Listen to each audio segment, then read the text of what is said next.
Hey, it's Guy B from Vital MX. Welcome to the 13th episode of The Inside Line, presented by Thor. This is part 2 of our conversation with Broc Glover. If you missed part 1, you might want to go back and listen to that first, and then dive in here. But either way, we've got a lot of ground to cover. This one moves forward on the career timeline, including Broc's time at Dunlop and a whole host of other topics. Before we dive in, we've got to thank a couple of brands that help support the show. As always, The Inside Line is presented by Thor. Since 1968, Thor MX has been supporting some of the world's most elite racers, including the 2018 250 Pro Motocross champion, Aaron Plessinger. Head to ThorMX.com to see the racewear that Aaron and the rest of the Star Racing Yamaha team trust day in and day out. We also have to thank Chaparral Motorsports, who has been helping riders outfit their dirt bikes with parts, accessories, and tires for more than 30 years. Today, Shapmoto offers professional advice, online and in-store, helping you find the best riding gear and equipment for all your power sports vehicles. Visit shapmoto.com today. That's chapmoto.com. Towards the end of your career, after some injuries, you hung up your boots in '88, but took a crack at the GPs with KTM. Were you maybe like 20 years too early with KTM? I don't even think. I don't think it's even necessary to answer that question, huh?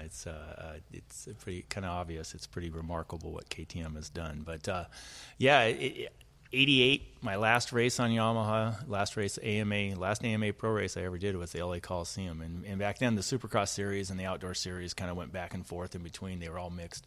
And I really, really liked that era when you got to do Supercross in the summertime. I thought it was fun.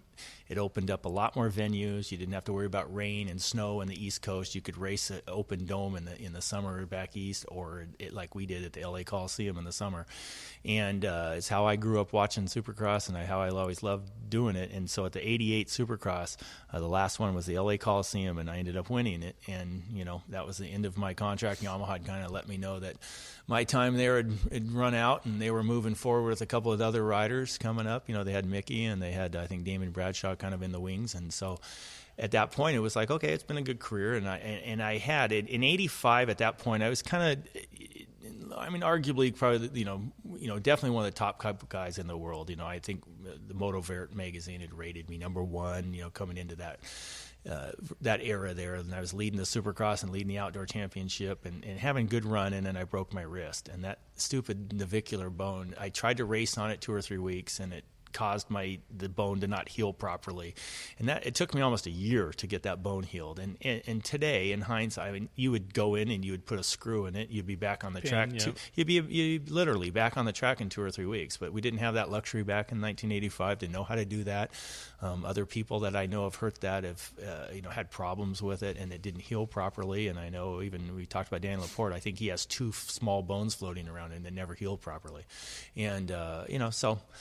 Yeah. At that point, I was kind of done with my career, hanging up my boots to be able to say, look, you won your last Supercross race or AMA pro race you ever raced, and it was kind of a nice way to go out. And I was like, okay, this isn't bad.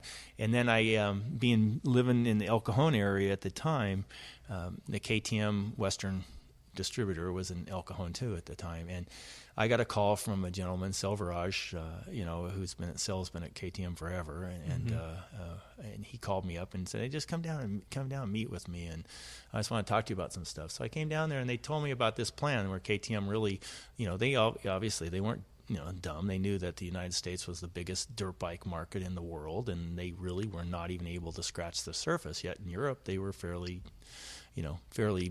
legitimate brand. And he asked me about, you've been around long enough, you like the mechanic side of this thing. What about helping us kind of develop a bike that would be good for the American market? We've got some ideas, and we'd like to, fly you over to Europe and talk to you. And so I did, and it looked pretty exciting. They had a lot of, drawings and a couple of mocked up, literally a gas tank made of wood, and they had, a frame and an engine case, and they had some, just some real preliminary pieces and drawings, and the bike looked pretty good. And that one of the biggest things that we discussed was just trying to just to make a motorcycle with, everything from the controls to the, it's like rule 1, you can't have a Kickstarter on the left side. Okay. Mm-hmm. I know Yamaha did that one year and Honda did that a year or so, but in general, that was a short-lived thing. Americans like Kickstarters on the right. They like them where they like them. And they do. And they like the shifter on the left, and they like the chain going down the left-hand side of the bike. There were some experiments back in the days the other ways, but in general, that's it. And, the controls can't be all these, crazy brakes that don't work. And, so that's where it started. And it was really a nice plan. It would have been, I was kind of going to be a development rider and race develop this new bike. And that's how it started. And then, they said, oh yeah, this is our engine. This is our dyno guy. This is the man who builds the engines. And we got to be all, good friends, good things. Everything was going along okay until what I didn't know behind the scenes was KTM was really having some financial difficulty, and different ownership at the time. Yeah, it was the Trunk and Pulse family, and that's where the T from KTM comes from. And it was really a one family owned and guided company, and they really, they had waited. Mr. Trunkenpulse was a very smart businessman, obviously, but he was also a very proud man and obviously very kind of a little bit stubborn at times. So his decisions were a little slower than they needed to be, reacted a little bit more slowly than necessary. And this bike that they were going to sell the American market was an idea they had for multiple years, but really didn't come to fruition until they were absolutely had their backs against the wall. And I didn't realize this at the time. And at that point, they had to make this thing happen quickly and get the bike out quickly and start. And if this was a Hail Mary, really, it was a Hail Mary pass for KTM under the Trunk and Pulse family. And then, we started and we had a cylinder here, and it's like, oh yeah, this is the one we just ported, and it was really good. And this was the, dyno chart on it, and this was the dyno chart. We did this, and this, and it picked up power, and then I did one more thing, and then, this is what happened. So it's like, oh, okay, so in other words, you ported it too far. One step too far. Yeah, one step too far, went off the cliff. Okay, got it. Well, that's that cylinder up there on the number 27 up there on the shelf. And then number 24 over here was this one. And I did the same thing, and I tried some different transfer ports, and then it fell off. And then that's that one. And then we had they had 4 or 5. And then this one was a total disaster. It's the one that blew up, and it's on pieces over there. So there was 4 or 5 of these things. It was interesting to see it all and to talk about it, looking. Yeah, this is really cool. And so we're going to get some more cylinders in another couple of weeks, and we'll go back to where we were there and then try something different. And so that was the goal, that was the plan. And then as things got closer and closer, pretty soon we're like, hey, this bike, I flew back 2 or 3 more times over to Austria and to look at the bike where it was, and it's like it really wasn't coming together fast enough, to be honest with you. And the pieces weren't all there here and there. And it's like, well, we got to test. We're going to go down into Italy, and it's winter, February or whatever. We got to go to Italy to test. And they, had a couple of pieces cobbed together, but they didn't have any new cylinders. They didn't have any new pieces. And I remember specifically one of the major things was the swing arm and, the center part of the yoke where the linkage went. And that was the other thing, it had to have a linkage. It had to have all the modern stuff. And then the center part of the swing arm was this piece of cast aluminum that didn't quite look right with a forged swing arm. And they were like, well, yeah, it's just kind of a cast and it's temporary. We're really not supposed to ride with it. But as long as you don't go crazy on it, you'll be okay. And I'm like, okay. So we tested 2 or 3 times, and we were making some progress. There certainly had some things to improve on, and we made the improvements, went back and tested. And pretty soon it was time for the GPs. We're not far away, so we needed to go race the bike. And I remember going down to Malpensa, which is right by the airport in Milan, and I was in a race flying off a jump, a big single ski jump that landed out in the most hard-packed dirt you'd ever seen in your life, full of just little stones embedded in it, and that swing arm just exploded. And the bike came down onto the cases of the frame rails, and my feet are an inch away from the ground, and I'm sliding on the engine thinking I'm dead for sure because I'm going 50 plus miles an hour. And all of a sudden I'm kind of sliding this bike, and it's just like trying to ride this I can't even describe the feeling. The engine's on the ground, and I'm holding onto the handlebars, kind of like thinking, where am I going to die here? And the rear wheel kind of passes me by on one side with part of the swing arm connected to it.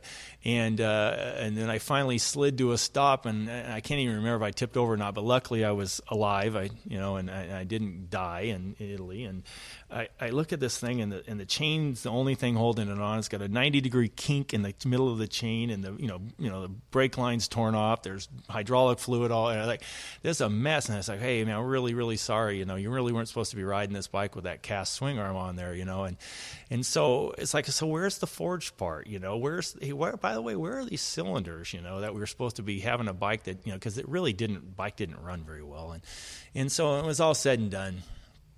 I find out, I go to Austria and the first GPs in Yugoslavia, and I say this only from a racing standpoint. Obviously, it was not a lucky thing for the Yugoslavian people, but a civil war started, and Yugoslavia broke up, and the first Grand Prix got canceled, and we would have never been able to make the first Grand Prix. And so the next Grand Prix was a month and a half away, and we were able to get there, and we were still definitely didn't have a race-ready bike, but we showed up and made the race.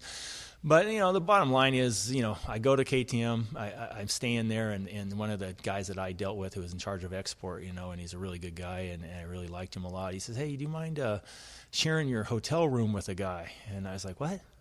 He goes, "Do you mind? I know you're booked at the whatever hotel, but the hotels are all booked in town." It's a little town where KTM is. It's in Mattighofen, Austria. And he's like, "There's just no rooms in town, and we got a guy coming in that needs a hotel room. And I know you got a double room. Do you mind sharing it with somebody?" And I was thinking, that is the weirdest, request ever. And he goes, "Oh, he's a good guy. You'll like him." I'm like, okay, it's whatever, okay, I'll do it, whatever you do.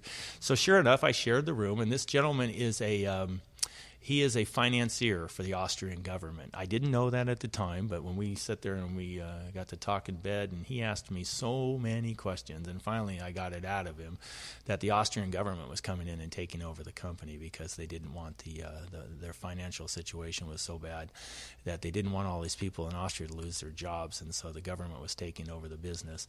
And then I started finding out where one of our guys went to a foundry and asked, "Hey, what's up with our cylinders and our swing arms? You guys promised these months ago. Like, where are they? When are they coming?" And they're like, "They're not."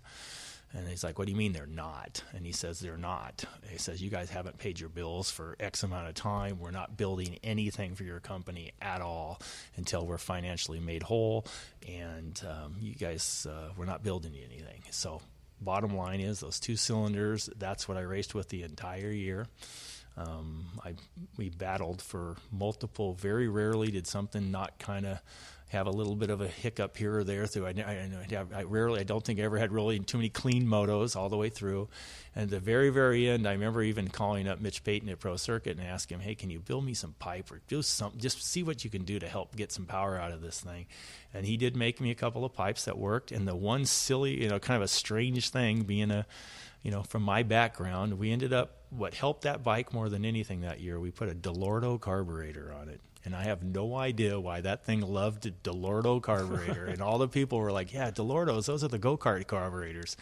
And that thing came to life. I mean, it helped that bike. It was certainly not on par with Jean-Michel's factory Honda or the factory Suzuki's of their Chesterfield or Rinaldi bikes, but it woke it up a lot. And I was able to win the last moto at the Angrove GP in Belgium, which was the same track I'd raced in 1983 at the Motocross of Nations. And I was able to go out my last Grand Prix with a moto win and cross the finish line first with Jean-Michel breathing down my neck. And it was like, you know what, that's, this ain't a bad way to call it quits. So that's where my career was put it to end. Last race in the U.S. and then the last of the GP motos. Yeah, I catch a win. Got to look back at that and say that's not a bad thing. All right, biggest rival back in the day? Biggest rival back in the day, it's hard to really say. I was very fortunate to have a long career, and I started off, as we talked about earlier. I started off, in my first few years, all I did was race 125s. I raced one or two supercrosses like Daytona. I talked Yamaha into letting me race Daytona because it was kind of an outdoor on a YZ when all the teammates were all riding factory OWs. I just had a YZ production bike. I didn't ride Supercross full time until 1980. Yamaha was selling so many YZs at the time in the 125 class. It was like all they cared about really was to win the number one plate in the 125 class, which I was lucky to do for them. And also I was still going to high school, and I always had the agreement with them that I wasn't dropping out of high school or dropping out of school to go race bikes. So, my biggest rivals I had back then, I think I not really call him a rival. I certainly looked up and kind of idolized Marty Smith growing up. Who didn't? And then you had the Bob Hanna era. But when I started in 1977, even though I won the championship, I never considered Bob or Danny as my rivals. They were my seniors. They were definitely a next generation. They were ahead of me. They were older. I wouldn't call those guys were my rivals. And when I got to the Nationals, I kind of thought more like the Warren Reed and guys that I grew up racing in Southern California in the beginning. Later on, obviously, I raced with, there was a really fun, great group of guys that, all the way from, the David Baileys, the Rick Johnsons, the Jeff Wards, the Johnny O'Maras. There was just a large, Mark Barnett was a huge rival of mine in the 125 class. He was probably my first real mano-a-mano, and Mark Barnett to this day, I say, is the most underrated American motocrosser in our sport ever. I mean, he was, anybody who raced that guy knew how tenacious he was. Bulldog. He was, everybody said he's like a bulldog. Yeah, he was a bulldog in the fact that he was relentless with his pace and his training and his physical conditioning. But he wasn't somebody that rode like when I think of a bulldog, I think of a little bit of a bull in a china shop, which is maybe a bad, it's my own, bad analogy of it. But Mark, his technique was good. He was skilled. He didn't ride over his head, and he just never gave it a rest. And he would have had the first perfect season. I'm almost 100% sure in '81 had he not fallen and broke a collarbone a few days before the final national after winning he won every moto he raced that year and the championship. Mm-hmm. Going into the final race right before Carlsbad, he fell and broke his collarbone. Mm-hmm. So he had to skip the final two motos, and unfortunately it ruined a perfect season, which would have been America's first perfect season. Did I mention David Bailey too? I'm sorry. Well, duh. Yeah, it's like I was going to say. Yeah. Of course, I remember seeing you and David battle a lot. Sorry, too. David. Yeah, and so then it kind of, David was probably one of my final, along with Jeff Ward and the Rick Johnson era and all that stuff too. But Rick was like my little brother. I mean, we did everything together, and he was with me in San Antonio in 1977, and when he was about 14, 15 years old, I used to slip him practice bikes here and there, and he reciprocated a few times late in my career too, and we're still honestly we're like blood. We were neighbors and grew up together and I've known him before I ever started racing. Mm-hmm. How often do you get to ride these days? There was a point, honestly, when I was done with racing. There was a lot, racing, when you get to a certain level, like it or not, there's a little bit of political stuff that starts happening and things that, forces that are working for you and against you and things like that. You do get kind of burned out mentally. And I was somebody that never put a piece of food in his mouth or anything that I didn't feel like, how is this affecting my racing? There was a purpose to it. Yeah, there was always a purpose to it. And pretty soon you're just like, oh my gosh, I can't wait to go down and get a McDonald's and drink a Coke or something. You just want to just be like you remember I started at such an age, and by the time I say, high school parties, things like that. I would go to a few, but I certainly didn't get to do what my friends got to do. I didn't get to stay out late. I remember going to, hey, there's a high school party. Yeah, and I leave at 9:30 or 10 o'clock because I'm racing Saddleback tomorrow morning, and I got to drive an hour and a half, 2 hours, and 2 40-minute motos. And you get to the point where it's just, it is mental burnout. And you see why the Ryan Dungies, you see like the earlier Damon Bradshaw retiring at 22, 23 years old. But looking back at Damon's career, Damon raced longer than I did. He retired at 21, 22 years old, and he had more days racing motocross than I did. Mm-hmm. And he started way younger. Like I said, I didn't start till I was 13 years old. It was my first race. I really didn't get active until 14, and Damon was racing from 5. So you see how I still don't see how Jeff Ford does it, for God's sake. He still rides all the time, and it's incredible. He's putting in a lot of miles. Yeah, he is. And bicycles, and he rides motorcycles a lot. So more power. Jeff, I still chuckle. How do you still do it with the interest you do? And for me, so when I retired and got done racing, I was done. I was just like, you know what? I just got to get away from it a little bit, and so I did other things. I did biathlons where I was cycling and running a lot, and I took up some golf and did some other things and got away from the sport completely. And it really, really helped me recharge my batteries, and I loved that because there's no way. I mean, anybody even bothering listening to this long thing clearly has it in their blood, and it's, if you've made it this far through the interview, you certainly have it in your blood, and it's. I just, it's there, and I have the greatest job, if you want to call it a job. I say that in quotations, but I have the greatest job. It's really nice to be able to go to all the races, represent a great brand like Dunlop, and to do what I do.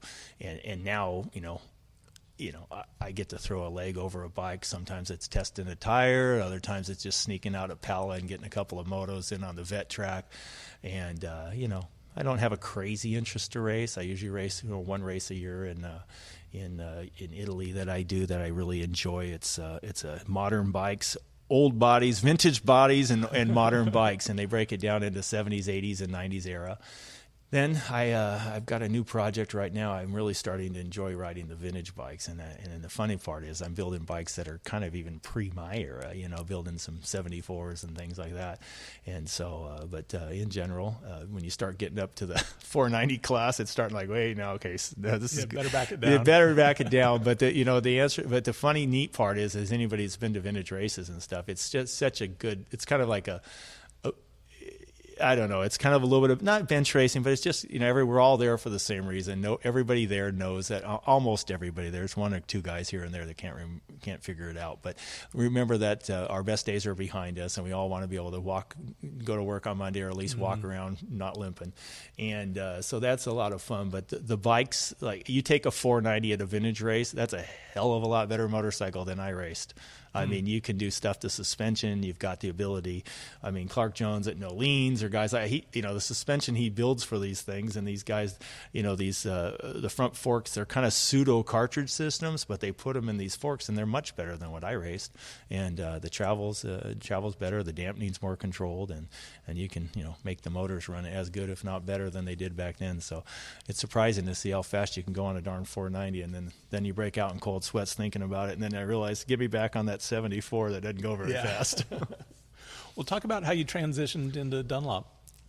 Well, it's talking about, when I mentioned earlier, I got away from the sport for quite a few years, and then I got talked into going back to work at PJ1, just to kind of, I've always talked to, PJ Harvey'd always talk to me about, hey, whenever you get done doing this, if you ever want to come back to work or whatever, it'd be fun to have you. So I thought, after a while, I always enjoyed the business side of things. My parents were entrepreneurs and owned heating air conditioning contractors that had over 100 and some employees at times. So I always was kind of a small business minded person. Both my parents worked, and so I always had that in the back of my mind. So that ended up fun when I went to work for PJ1 and got to do lots of neat things. But it didn't have a whole lot to do with racing. And as we talked about earlier, racing just kind of never leaves your blood. And we have dirt in our blood. Yeah, it is. And for me, it's a competition thing to a point too. And business can be a competition too. You're battling other companies just like you're battling another rider. And for me, I ran into Mike Buckley, our VP of, and really the number one guy at the Dunlop company in motorcycle side. And, he just saw some stuff that I was doing at PJ1, thought it was kind of interesting. And then I wasn't in it for a short haul. Some guys get into these businesses and they go, oh, I'm going to work for somebody. And then 6 months later, they're bored and they move on and move on and move on. And so Mike asked, it's like, I think one of his concerns in the beginning was that I would just stay for a couple of years and get out of there. Unless you fire me, I'm not leaving right away. I think to me, I was able to fall back. My relationship with Yamaha, look at my relationship with JT Racing. I wore JT Racing longer than I rode Yamahas. So I tended to be pretty loyal to a brand and a company, and Dunlop has treated me very, very well. I mean, it's a great company to work for. I mean, the people who work there, you look at Brian Fleck, has been there almost 30 years. I mean, we hired Rob Fox as our amateur manager. I mean, trust me, he pinches himself all the time. It's like, I got a dream job. This is awesome. So that being said, and Mike brought me on and put me more in charge of the off-road side of things in racing. But they also allow me to have input on product development, and they allow all of us in my department, the Rob Foxes, the Brian Flex, myself, we all have a lot of input in, because we know the dirt bike market. We know what people are asking for and how it's working and then the marketing side too. I get to have a little bit of say here and there in the marketing. So it gives me, it's just like I said, it's kind of a dream job. That's cool. You talked a little bit about the role here. How much is it rider feedback to you or Brian? How does it all work? Well, the one thing about Dunlop, I first and foremost, I mean, I don't mean to I didn't start Dunlop. I didn't make Dunlop by any means. I'm one of the members of the team, and it's a real strong enthusiast company. And the one thing that I do want to give Dunlop as a brand credit in all of our program, I mean, we're the one company that, they've been supporting motocross as long as I've been going to motocross races. I mean, the Dunlop brand has been there, and it's never left. I mean, other companies kind of dip their toe in, or sometimes they come in with both guns blazing, and they go, yeah, we're going to light the world on fire. We're going to do this, this, and this, spend a bunch of money, and they realize, boy, this isn't nearly as profitable as we thought. This isn't nearly in dirt bike, particularly like in dirt bike, there's not a lot of profit margin in dirt bike tires. People think, God, these things are crazy expensive, but you have to understand that how much they cost to build and how much they cost to get it import and to bring into the, and even for us to get them to the races and to do things like that. There's not a whole lot of profit into it. But the one thing that Dunlop's been there since the beginning, they're the one brand that has supported our sport, and there's nobody that supports our sport more than this brand. And, can somebody on the forum argue, yeah, I think this tire is better or that tire's, maybe. I mean, maybe I'm biased and say, no, I don't think that tire is better than our tire. But the other side of the coin, you look at it, and I would encourage, listeners or readers to really think about what each company does for our sport. But we're a passionate brand, and even our car side of things with the Falcon tires. I mean, they are racing off-road trucks. They're doing drift competitions. They're doing American Le Mans series. They're a sporty brand. They know they're not really selling. They would like to sell a lot more tires to a minivan customer, but that's not really who's Falcon. And if you remember when Ryan Villapoto had his Falcon tire individual, it was a personal endorsement agreement. We allowed for it because it was part of our umbrella. But they even knew that Ryan Villapoto could help them put their brand out in front of people who buy pickup tires. Maybe they're going to buy the new Wild Peak AT tire and put it on their Ford pickup or their whatever it is, Raptor. And so that, or Toyota, I should put that in there too. So, but the point is that we're a passionate brand. We have a lot of passion for motorsports in general.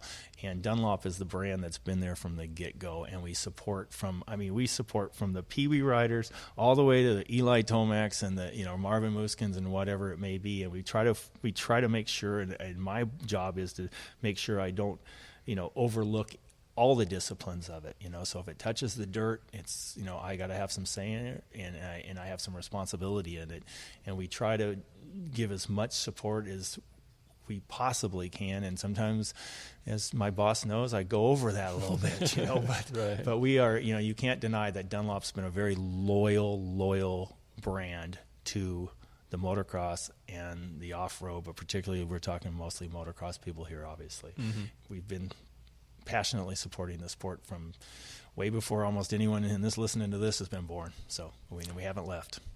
How have the tires evolved, even in just your time here? Yeah, just like the bikes. I mean, honestly,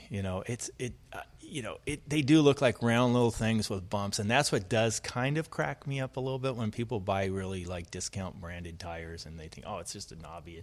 And in some people, I understand, particularly when I go to vintage races. Hey, some of these guys are like, hey, I'm so far past being able to really be even in physical shape to feel the difference or be able to push this tire to the performance it is. But in the vintage side of things, you are riding old bikes. You try to update the suspension, but you're certainly not riding the kit suspension at a factory level, something KYB or Show or WP's putting out. So your suspension's pretty limited. Your engine's pretty limited. The travel's pretty limited. But what's not limited, you can do whatever you want with the tires. Why in the world would you not put the very, very best tire? Because the tire is the only thing that touches the ground. It's the only thing that moves the motorcycle. And it's the thing you feel. It's like the bottom of the sole of your shoe. You feel it at the seat of your pants when it hits a bump, how it's tracking. And we do so much with our tires now to make them be part of the suspension. Like when we go testing with these guys with this, they got the data acquisition on their motorcycle. We change a tire. Heck, we can change a pound of pressure in the thing, and they're showing us on the graph on the shock. Oh, look what it did to the shaft speed of the bike, So they feel it. The riders know it. Sometimes I don't know if all the riders feel it, but at least the technician of the team can feel or see it, But you can see it graphically. Yeah. Absolutely. But the tires have gotten so darn good. And, I mean, we're able to put different rubbers in the sidewall than the tread. We're able to do all sorts of different things to make these tires like to dampen better. Like you imagine a Super Ball, you drop a Super Ball, it's a very it's a high energy rubber. It bounces and rebounds very, very strongly, and it bounces almost as high from where you dropped it.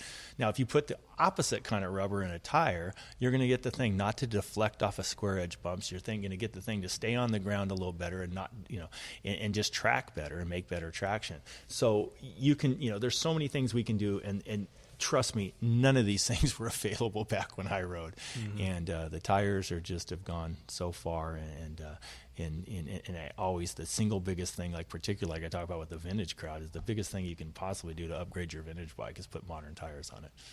Well, I remember you did a presentation a few years ago talking about how four-strokes have changed things quite a bit, how much they load the front end, just the way the bikes work.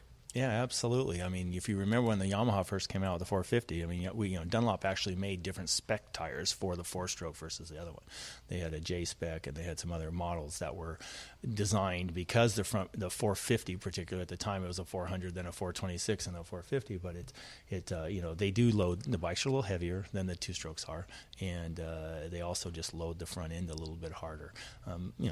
They are a little harder on tires. They're harder on chains and sprockets too. Driveline stuff, but Supercross in general is kind of a something that's harder on tires, where you see the top. In Supercross is not what most people do, but the pro level guys, as you see from the videos and the technique that they use, they'll come into a corner, and could that bike go through that whoop-de-doo section in second gear? Of course it could, but what do? They shift up to third and many times even fourth, and then they gas it and they run it, just open the throttle, and when they run through the whoops, like each time that tire bounces and it comes off the ground, because you're in a higher gear and you got the throttle opened up, it tries to pick up speed.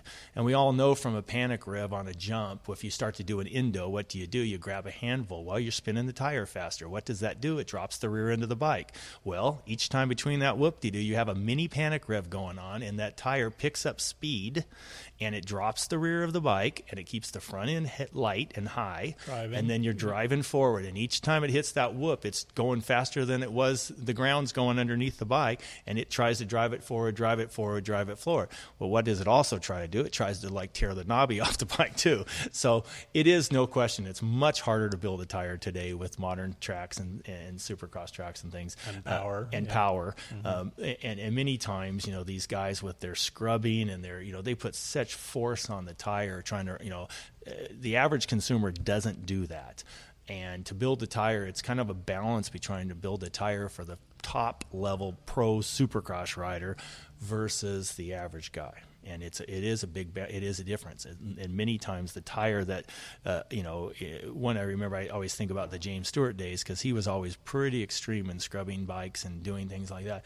The tire James Stewart would really think was, this is my best favorite tire. It would be nothing like the average consumer would want, because of just the stiffness of a carcass. But then we've kind of had to, you can say you want to build a development spec tire and have only James run it because he's not happy with another one. And if give you James Stewart's tire, you're going to hate Dunlop's. And so there's always that balance between the two. But I really feel like when we came out with that MX3S, that latest tire we had, that was the best all around tire. It was shocking, how that met everybody's demand. A full production tire, many of our guys would just run the full production spec, maybe take it up a pound in the pressure, and be really, really happy with the tire. And they're still, fantastic tire. And then we just came out with the next generation 33 and currently working on a replacement for the 52. And so, we're not far away there. And it's just, the new tires are just, they're pretty amazing technology. What goes into a black thing with a bunch of bumps, and right. It's more than just a knobby. Correct me if I'm wrong here. I tend to think of spec tires as like a spec series where everybody's running the same thing. Yeah. You guys, the terminology is kind of backwards for you. The spec tires are the things that the factory guys are running, right? Yeah, it's actually, to be honest, we don't use the word spec tire. I mean, we've kind of sort of, you see it in an email or something like that. We call them development specs, because there's no question.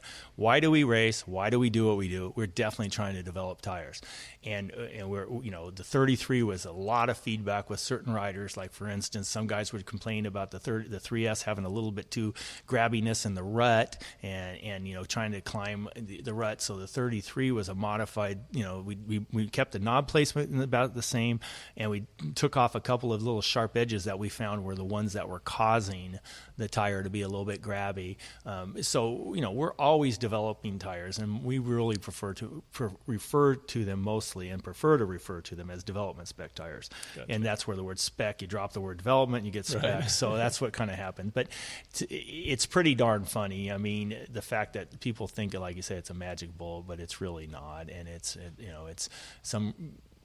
you're not going to take a B rider and put him in the podium of Supercross by giving him a spec tire. We did do that with the race replica. If people remember back that far with the 756 race replica. That was something that I think Japan got tired of just hearing me question it all the time, because I did know at that particular time with that 756 tire, we had a set of tires, and I remember testing a lot with guys like Doug Dubach and our own people down in Huntsville, Alabama, at our test facility. But at Doug Dubach specifically, one day testing at Carlsbad, we had him do six 20-minute motos, and we switched tires around in different orders, and he didn't know. And he was consistently sort of blind test it, and just go, Doug, just go out and do your very best. And Carlsbad at that time was still open. It was a long time ago, and it was not in the greatest of shape. It was slightly water, but not great. And he was consistently 35 to 40 seconds a lap. Overall, if we told him to do a 12-lap race or a 10-lap ride, he was consistently about 35 to 40 seconds faster on the race replica. A tire that would cost us maybe $2 or $3 more to make, and you'd probably retail it for $10 to $20 more total. And I remember even doing concrete start testing on that bike, and borrowing Honda's data acquisition motorcycle, and doing launch tests out at Glen Helen back when they had a concrete starting line. And concrete starting lines were being used commonly. And we pretty much, the thing was in between 8 100ths and 12 100ths, so a tenth of a second roughly, faster in a 150-foot measurement. And I remember asking one of the Honda technicians at the time, okay, what would it take for a Honda 250 four-stroke to be 1/10 of a second faster in a 150-foot start? And he told me, he just looked at me like, are you kidding me? That's the difference between a box stock CR Honda 250 and the full factory connection, best we can possibly build motor. That's a 1/10 of a second, and that's basically no restrictions on cost. Mm-hmm. And you can do that in a tire. And I'm like, yeah, and consumers don't want to spend $10 or $20 more for a tire, and but they'll spend $10,000 on suspension, and they'll spend all this, right. And the tire can make the difference.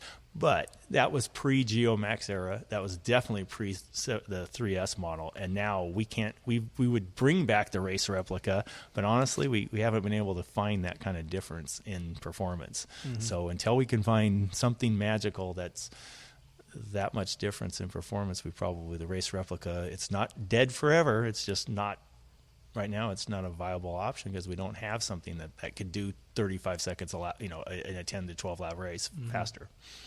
I was wondering how much difference, for the top guys, development spec tires, how much does it make? I remember talking to Chad and Michael Byrne a while back, and they were talking about, it was a different brand, but they said it was like a second and a half difference for them. That other brand it was. And that's kind of why I don't know that they ever had this success. They had pretty exotic, there's always that balance between, would the consumer, and right now with a company like Hoosier, they're going to have to find out. I mean, is a consumer willing to pay a lot more money? And first and foremost, the hardest challenge is to make the performance better. And, on a personal thing, and from what I know from testing and comparing product, they haven't. And tire companies haven't been able to, our competitors haven't been able to make that performance advantage. Secondly, when you have to charge more for it, the consumers really do. Tires are much more price sensitive than people think they are. They'll pay $32, and we go through this debate too. As a company who supports a lot of teams and gives product to a lot of teams and riders in amateur and pro, riders and teams routinely expect to pay $34 a gallon for race fuel. That's just, that's part of our budget. They routinely think they're going to average around $100 a night in a hotel room when their mechanics travel.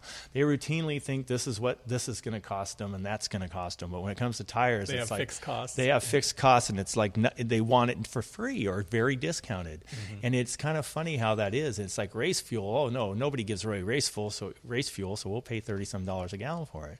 But a tire, my goodness, it's like if you go even at a retail level, if you raise it $5 or $10, people are thinking, oh my gosh, you're killing them. It's killing them. It's like really, it's funny. I mean, funny, haha, funny, peculiar, I guess. But it's it's an observation. I mean, and it's kind of. It's interesting, but other brands. I think some of these guys had some big differences in development spec versus. I think our production tires are like, I ride them. I've ridden them back to back, and honestly, in most conditions, I really honestly can't feel much of a difference, and I'm pretty sensitive. Mm-hmm. Pirelli seemed to have a pretty good lock in the GPs, and mm-hmm. you guys have a pretty good lock here. But I think you guys have made some inroads over there lately. Well, I always keep telling our management and my boss, it's, you just look at the personnel we have. That's the reason Dunlop's so good over here. And they just don't seem to be buying that line that I keep giving them. But, there is, you're right. But there's definitely it's an internal thing as much as anything for our company. It's the dynamics of our company for one. In the United States, the Sumitomo Rubber Industries, which owns Falcon Tires, Dunlop Motorcycle Tires in North America, we're controlled by the Japanese side of, and that's who builds all of our dirt bike tires come out of Japan. And the ones that we use in motocross, the Geomat, all that's all developed with the Japanese input. Obviously with the European GPs and the American races, we have influence over there. We have a test facility over here, but most of it's guided from Japan and the United States. Dunlop motorcycle tires in Europe is under the Goodyear umbrella, and it's a different philosophy on how to approach racing, and I think I touched on that pretty good earlier. Please don't tell the management that they're crazy to spend the amount of money they do and the efforts they do over here, but we are a passionate motorcycle group, and we're a passionate motorcycle racing group. We do road racing for the, Moto America. We do motocross and supercross. We do all of that. In Europe, the management doesn't appear to me, I don't know them that well personally, but I do know the Grand Prix circuit well. They do not have the same passion that we have over here, and I think they approach their business differently, and it shows. Now, here's the other side. I know that Rockstar Husqvarna just signed with Dunlop over there, and the Dunlop, has factory Kawasaki and Clement DeSalle. They were the only other brand we did, have won GPs recently, including this year in 2018, and they were the only non-KTM rider to win a GP was DeSalle on the Kawasaki and Dunlop. So, the tires are, plenty capable of winning. The other side of the coin is, it's just if the management will catch up. And it was very, very, we're all happy from over here that, the Rockstar Husqvarna team just signed with Dunlop because that's a nice addition for them. So hopefully it works out, and hopefully they, we do share information and talk a lot, but it would be nice if they would step up their efforts and kind of get, maybe not on par with us, but just, increase their efforts. It would be great globally, because as Vital MX knows, and some of the other websites and have, people do watch the Grand Prix, and Jeffrey Hurling's, has been awarded and at least been, for Rider of the Year. When you start winning Rider of the Year globally, and it's a European GP rider, not an American guy, it's American-based rider. I mean, it certainly means that people in America are watching. We changed a point system and format in Supercross in the last couple of years. Do you have any opinion on that? Because I think talking to you earlier, you said it made it kind of hard to compare current seasons to past seasons. Yeah, I get where, there's always that one season that, hey, if they would have had this point standing, we would have had the outcome of the championship might have been more, been closer and it would have gone down to the final race, or it would have changed.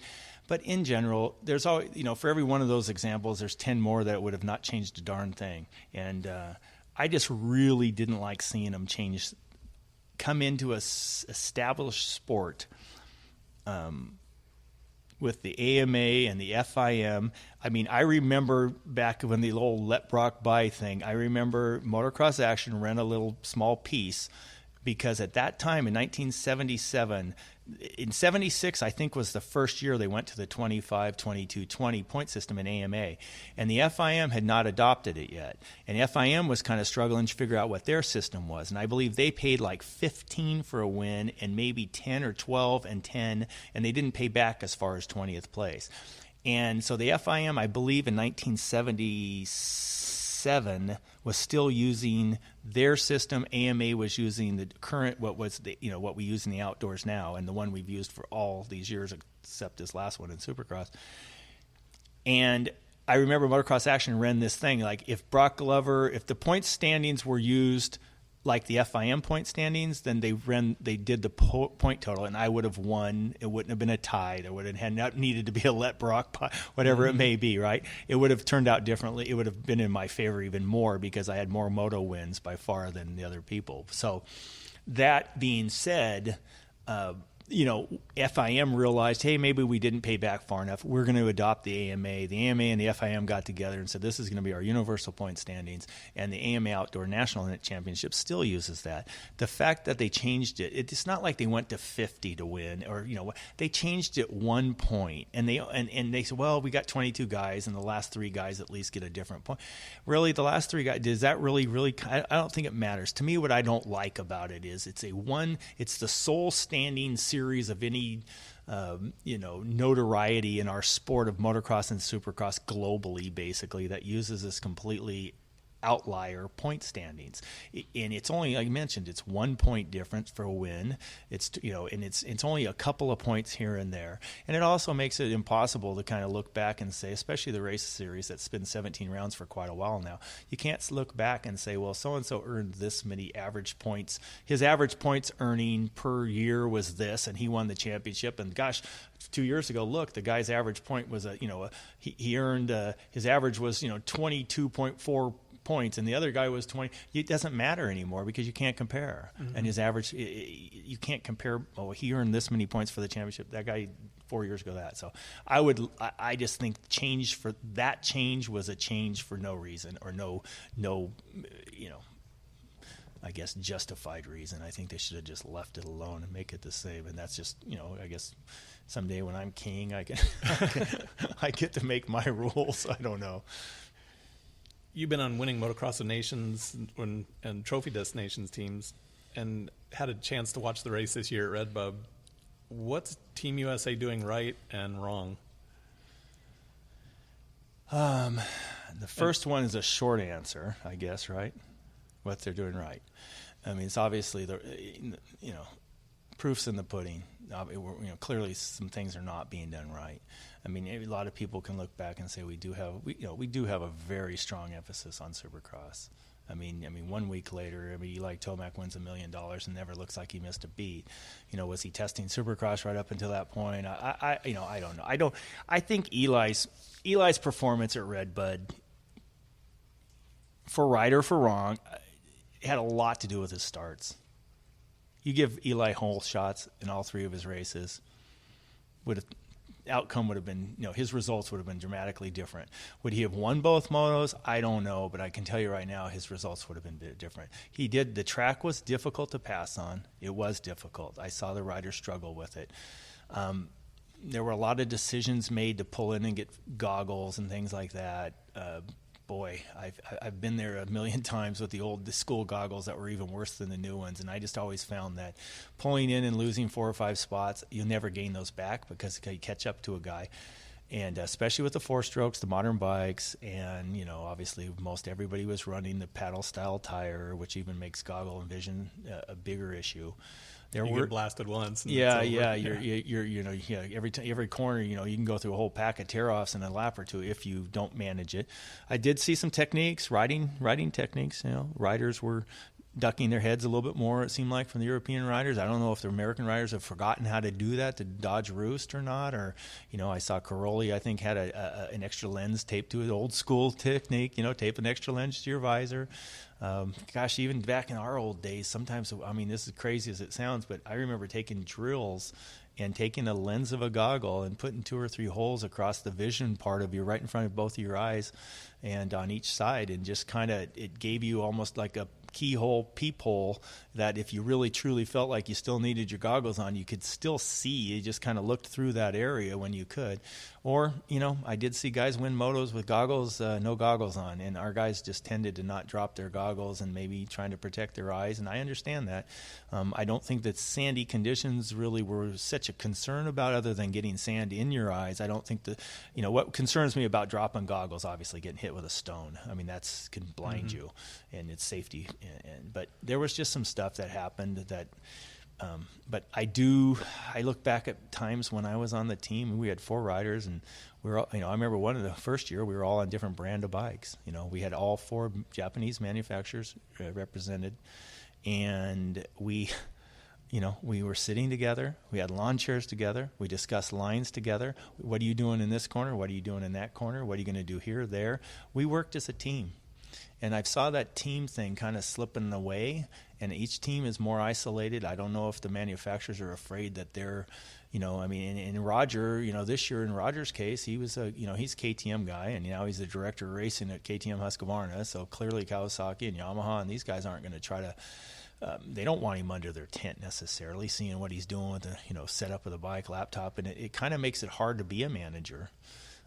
But let's look back outside of Redbud. In Redbud, clearly, it shocked everybody when we all showed up and saw the track conditions. How did nobody at the AMA or Redbud or somebody, how was it such an unknown element? Even the tire guys like us, somebody should have contacted me and said, hey, Broc, by the way, Redbud's going to be a sandy track. Make sure you guys got enough sand tires. We're digging up a parking lot over there. We found some dirt under there that's super sandy. As a matter of fact, if you remember what Valkenswaard or Lommel looks like, that's what it's going to look like here. So the conditions that the riders faced were what the European riders live and face every single day. Talon Volan and I were chuckling about it, going, man, this is how many times did you go to Lommel and ride in crap like this? But usually when we were there in the winter, it was even colder. And he's like, exactly. I mean, this was a typical Tuesday or a Thursday up at one of the tracks in Belgium or Holland. That would have been a nice winter day. Yeah, this was, this was much warmer than it would have been in February when we're all trying to get ready for a Grand Prix. And I totally agreed with him. But our riders never expected it. We as Dunlop Tires had no prior knowledge to showing up just a few days beforehand, knowing that there was going to be that much sand. So I think that kind of deflated our guys, a little bit. But I look back even, there's been a couple of hands played that I would have to honestly say, if I can be straightforward with it, I would have played my hand a little different, and particularly at Matterley Basin. I would have never taken Thomas Covington off of a Works KTM or a Husqvarna 250. I would have let him ride the Husky. He's got a Works bike that he's familiar with. I'd have never put him in the open class on a production-based bike. I mean, I don't know exactly what was his bike, but I certainly wasn't his MX2 bike that he raced all year and won motos on. Mm-hmm. I'd have left him in that. I would have thrown Zach Osborne probably in the open class, or a Seeley or something like that. But I would have certainly left Thomas. I mean, Thomas is one of these guys. He's a lucky guy. He's going to look like he's 25 years old when he's 45 years old. That's just kind of how his genetic makeup is. But he's not the most muscular kid. He's not very physical. He can ride all the bikes, no question about it. But a guy like Zach Osborne practices on a 450 90% of the time that I'm aware of. So he's really comfortable on a 450 and a production-based 450, because that's what we race in the U.S. Mm-hmm. I'd have put him on some 450 open or 250, or MX1 class, and then let Covington stay on that in the MX2 on a bike that he's super familiar with and his mechanic was super familiar with. So would I played some cards differently? Of course, absolutely. It's all hindsight. Nobody asks me, but. It's pretty hard to doubt that it's got to be, Roger certainly, kind of frustrated. I don't know he doesn't know what he can do about it, kind of a thing, because he's really, like I mentioned, the teams are kind of our team is getting more and more isolated from what I see on the mm-hmm. outside. And granted, I'm not invited to every team meeting. I'm not invited, but I see it kind of separating instead of pulling together. And I'd like to see a little bit more pulling together if we could. it was, I think most people, it was really eye-opening this last red, but I think a lot of us had a lot of expectations. And the other card that I would have probably just, I don't want to bring back 3 years ago or 4 years ago or whatever. I mean, Latvia, the Americans could have easily won. Unfortunately, they just had two little minor things go wrong, but this year, the other thing I probably would have done was I would have put Eli Tomac in the open division. I would have not put him in MXGP. And people ask me, are you crazy? And I'm like, no, I just feel like, there was a lot of hype and pressure and kind of smack talking. And, there was, that battle royale that everybody wanted between. Expected. Yeah, right? And everybody expected between Herlings and Eli. That's a lot of pressure. And, I think Eli rides better when he's not under that kind of pressure. And you know what? How do you help alleviate some of that pressure? Well, you don't even put him up against Herlings. Let Herlings enter the MXGP class and go, hey, I'm going to throw a little curveball in there. It's it's like the fake punt in football. Maybe they weren't expecting it. I'd throw him in the open class. Right. He'll race him once, but he doesn't have to race him 4 times in a qualifying race in or whatever, in practice session, time session, which is almost a race, and then you got a qualifying race, and then you got 2 motos. So just throw him in once. Maybe who knows? Maybe it frees him up a little bit. So, does our emphasis on Supercross hurt us? And do you think the MXGP guys and our guys are kind of on divergent paths? All the credit where credit's due. Those guys are fast. Yep. Okay, they ride fast paces on tracks that are pretty fast. The MXGPs, they don't overly prep their track from Saturday and Sunday. They ride some pretty difficult conditions. They run some fast tracks with some nasty ruts and things in them. We tend to, when our tracks rut up, we tend to grade them. We tend to, practice tracks, and people talk about it all the time. They'll show up at Glen Helen, they'll ride in the morning, and as soon as it gets crappy, they're out of there. And, does that make a difference? Maybe. I'm not sure. But I can tell you right now, the GP tracks are not prepped as much as ours. We do have a tremendous importance on Supercross. And is that good or bad? Well, being a kind of a purist MX motocross guy, I want to, of course you want to, say, oh yeah, it's bad. Well, is it? What helps grow our sport? What gives our sport the most exposure? Even from a rider standpoint, it is their job, really, it's their passion. And it's kind of cool that they got a job that they love, but it is really a job, so where do they have the most ability to make, an earning and an income? Well, our factories pay bigger bonuses for Supercross championships than they do outdoors. So obviously the factory feels like there's more exposure for Supercross. So if you're a rider, what are you going to, you got $1 million in a Monster Energy Cup being offered. You got $1 million bonus or whatever current bonuses are for Supercross. And outdoors, they were only, last I knew, some of the teams were offering $500,000. So if you're doubling your offer for a Supercross championship, they feel like it's double important. So I'm going to spend double my effort trying to win that double championship bonus. And so you can't blame the riders. I mean, and we do get great television coverage. At the beginning of the year, what dirt bike motorcycle series is the world watching from January through March? They all watch Supercross. You're a MotoGP guy, you're watching Supercross. You're a whatever, you're all watching Supercross. So the manufacturers, the sponsors, and everybody involved, they're gonna support. You can't blame the riders for doing it.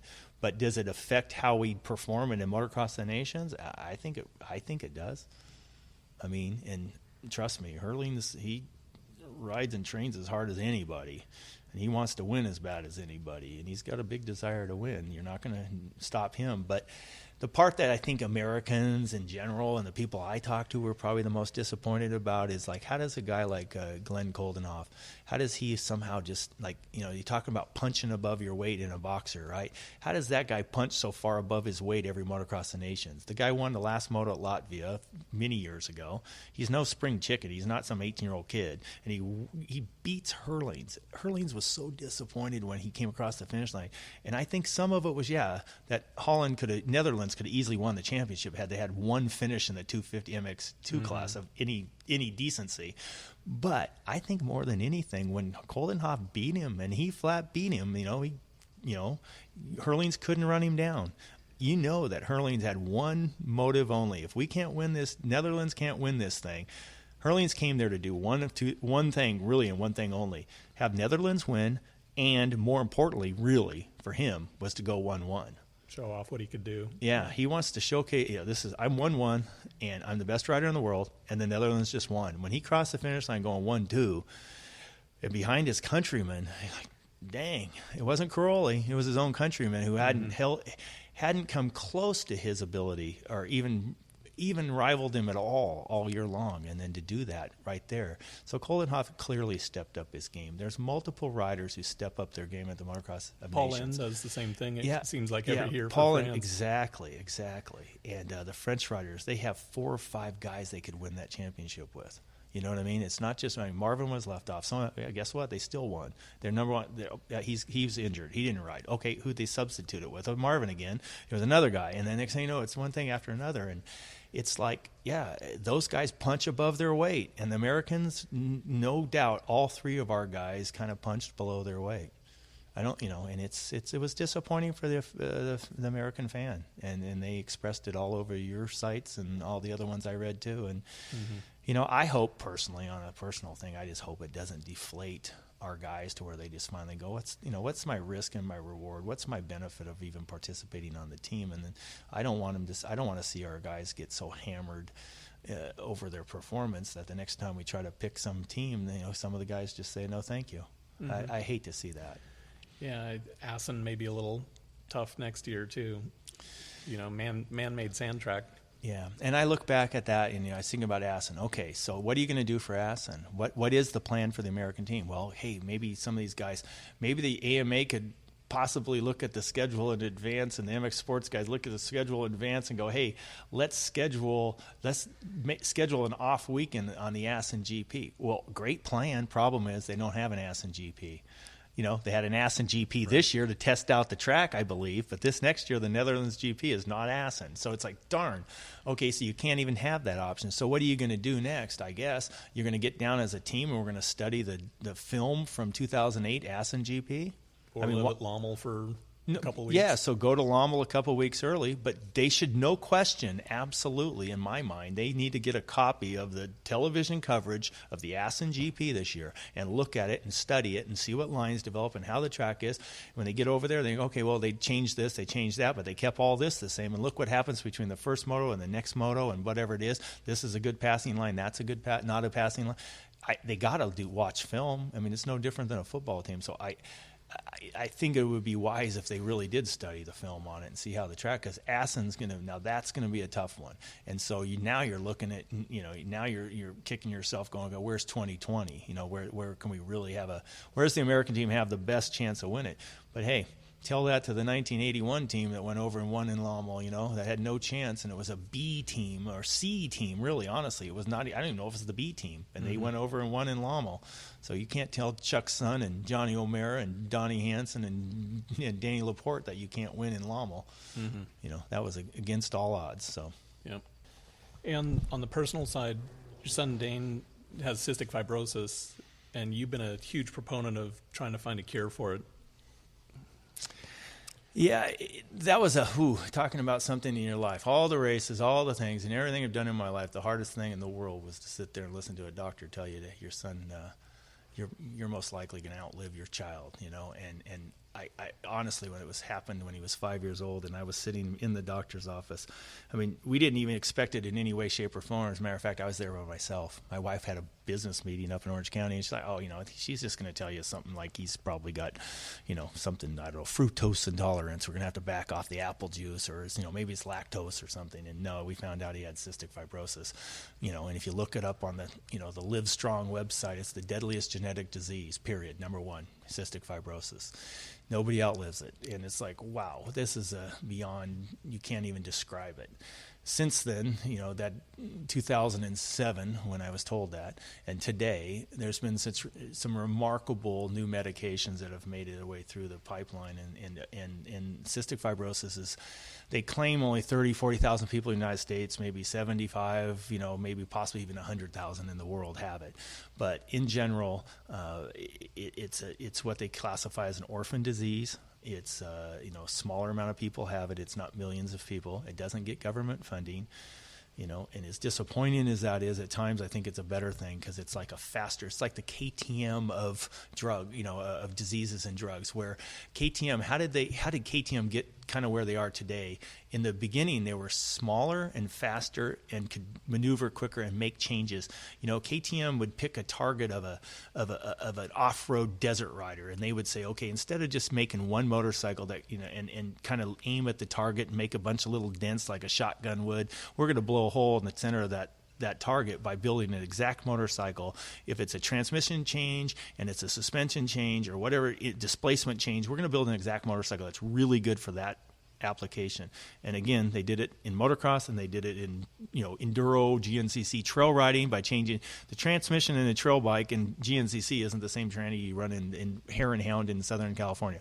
So the point of this is, and so by cystic fibrosis was kind of able to do the same thing by being very aggressive with to drug development. The foundation did a tremendous job of entering funding for research with biotech companies, and by doing so, they just kept a piece of the action. They funded it, but they said, okay, then we get 10 or 20% of the patent and royalties that you develop by if a drug makes it all the way through. And lo and behold, a lot of drugs made it through. A lot of money came back their way, and they were able to fund more and more research. So it was literally a Harvard business study was done on that foundation of what they did, and it was so successful. A huge amount of new drugs have come through. Life expectancy is like doubled almost, and now it's up well into the 40s. And it was when our son was diagnosed, it was lucky the kid would live to 30 years old, and. So our son has started taking a new drug last April. He's been on it 8 months now, and it has helped everything, including the diabetes that's common with that disease. And he was on his way to becoming insulin dependent, and the doctor had told him within the next 12 months he was going to have to give himself injections just from the insulin side of things, because it affects the pancreas also. And he is now in the normal range with this new drug. So there's been tremendous strides. Awesome. And it's just. But from a family point, my wife and I, Molly and I, it's a really it's a family disease. Everybody in our whole family, our daughter, and our whole life is kind of changed and modified around what is best for our son. And my wife actually stopped working to just really to make sure that everything's in his way, and it seems to have really helped. His health has been really solid, and I really do appreciate you even asking. But it's a tough disease, and they're making a lot of headway, and there's a new drug probably in the next year or two that will be approved that's even better than the one he's now taking. And so with that, I don't want to say it's a cure, but I think it's getting real close to a control. I mean, and there are different mutations of the disease. Our son has the one that's the most common with the majority of the cystic fibrosis population. But they're doing a good job of getting a handle on it, and I hope in his lifetime they are able to what I would consider as a control of it, to where he'll live a full life. And that pediatrician who told me I was going to outlive our son will be proven wrong. Here's hoping. Yeah, there is. I know you've had events like you've done the Breathe Easy ride, and then even at St. Louis in past years, there's been events to support that. Yeah, I think it's a combination of awareness, and I think it's a combination of awareness and funding. And there's no question that the dollars, buy research, and the research buys a cure, and there's no question about that. And again, without government funding, without throwing a ton of money into it, it makes it a slower process. And I feel like it's kind of like the bake sale. We're out there doing the bake sale to try to do it, but it also is bringing awareness to it. I remember even when I was told what our son had, I first of all, I would have like how do you spell cystic fibrosis? Like, okay, and they always want, don't go Google it, don't go Google it. And I of course, first thing I do, I'm 2 miles away from home, I go home, Google it. And, it just, you find out, and I'm sitting there with tears rolling down my cheek. My wife's in Orange County. I'm by myself reading this, what cystic fibrosis is and what it does. And it was a tough thing, but to me, just bringing awareness to it. And it's surprising. I just saw like a Make-A-Wish. Ricky Carmichael did a Make-A-Wish, and I saw these photos of these kids riding their bikes, and I looked at them and I said, only because I'm a cystic fibrosis parent and I've seen enough cystic fibrosis patients. I called up Ricky's good friend J.H. Hill, and I said, J.H., what do those kids have? You never mentioned in Instagram. My kids, I go, those CF kids? And he goes, yeah, they had cystic fibrosis. I said, I could tell. That's why I'm calling you. And he goes, yeah, I thought about you. And I said, yeah, you can see our son doesn't really present that way. When you see him, he looks like just a normal. Yesterday was his 17th birthday, and he looks just like a normal 17-year-old kid mostly, And but some of the kids, they just with the limited oxygen and some of their health, you can just see like little darker rings around their eyes. Some of the people tend to get clubbed fingers later in life. And I remember the only time I'd ever seen clubbed fingers in my entire life was my great-grandmother when she was well into her 80s, and she smoked unfiltered Lucky Strikes her whole life. And that was because of oxygen. It's a lack of oxygen that causes that clubbing of the fingertips of the fingers. And so there are some CFers that obviously I mentioned earlier that just present differently and have more struggles than others. And sometimes even with the same mutation, they all present a little differently. But our son has been really fortunate, and we've been very fortunate. Where can people find out more information if they want to check it out? Yeah, I mean, I tried it. I'm not good at it, trust me. But we do our Team Dangerous. Our son's name is Dane. It's Dayne. And we have the Dangerous came from a little girl that he went to elementary school, or he went to kindergarten with. It had a little crush on him, and he told it. And her parents told us that she was talking to their little girl named Lila, and Lila said, oh yeah, there's a little boy in my class I really like, and like, well, what's his name? And it's like Dane, kind of like Dangerous. And so that's how it all started. And so yeah, we do our Team Dangerous. We do a Facebook page, which I don't keep up as much as I should. I'm terrible about it. I'm sorry. But in general, the Cystic Fibrosis Foundation is the best place to really look it up. And sometimes when you're listening to NFL, and if you hear about the Boomer Esiason Foundation, he has his own foundation too that tend to do a little bit more for the actual patient, doing events for them, or possibly supplying laptops and different things like that, where the Cystic Fibrosis Foundation, to me, is the organization that I like to support based off the fact that they really just fund as much research as possible, and it's just amazing. And particularly there's been a company called Vertex Pharmaceuticals, and it's a publicly traded company on the NASDAQ. They've had huge breakthroughs, and some of what they've learned by giving oral medications that are modifying how faulty cells function. They were the first company ever to accomplish this. I mean, 25 years ago, they were laughed off the medical stage in a presentation because people said it's impossible to do what you're saying you think you can do, and they've done it. And not only has their stock performed well, but also they've come out with some medications, and they're also looking at many different diseases that this technology, if you will call it, can help too. So it's a great company, and good people that are doing great things. And again, the Cystic Fibrosis Foundation, or CFF.org, is probably the best place to look it up. Cool. Well, I know we ran long today, but I sure appreciate the time, and I'm sure people are going to enjoy the stories. So thanks. I told you, I said I've been at it a long time, and I appreciate anybody that's sat through this whole thing, or maybe you'll edit it down, but it's I've been at the sport a long time, and I still passionately love it, and it's pretty hard to not meet somebody who rides motocross, and that's not somebody I would consider a friend, because we all have that same passion, and we have a lot of things in common. Thanks, man. That's it for our Inside Line podcast with Broc Glover. I hope you enjoyed it, and I appreciate Broc being as generous with his time and opinions as he was. Thanks again to our presenting sponsor, Thor MX. Remember, for over 50 years, Thor MX has been at the forefront of motocross racewear innovation with products that are purpose-built to help riders perform at the highest level in one of the most demanding sports in the world. The 2019 collection, featuring the revolutionary Prime Pro racewear, is available now. Head to thormx.com to learn more. We also have to thank Chaparral Motorsports. For more than 30 years, Chaparral Motorsports has been sharing its love of dirt bikes with like-minded individuals by offering a massive selection of the latest riding gear, new models, parts and accessories, and great pricing on tires. Visit chapmoto.com. That's chapmoto.com. Look for the next Inside Line soon. In the meantime, you can subscribe to the show via your favorite podcast platform so that you don't miss any future episodes.